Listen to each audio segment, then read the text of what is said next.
ต่อเลยก็ล็อบบี้อ่ะก็ต่อเลยก็บูเรื่อง ต่อลีลาเนี่ย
เบื้องนั้นได้40เบื้องนี้ได้เท่าเร็วเลย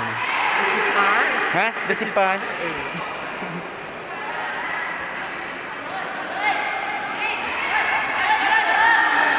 ทีมสวรรค์เขตกับเชียงขวาง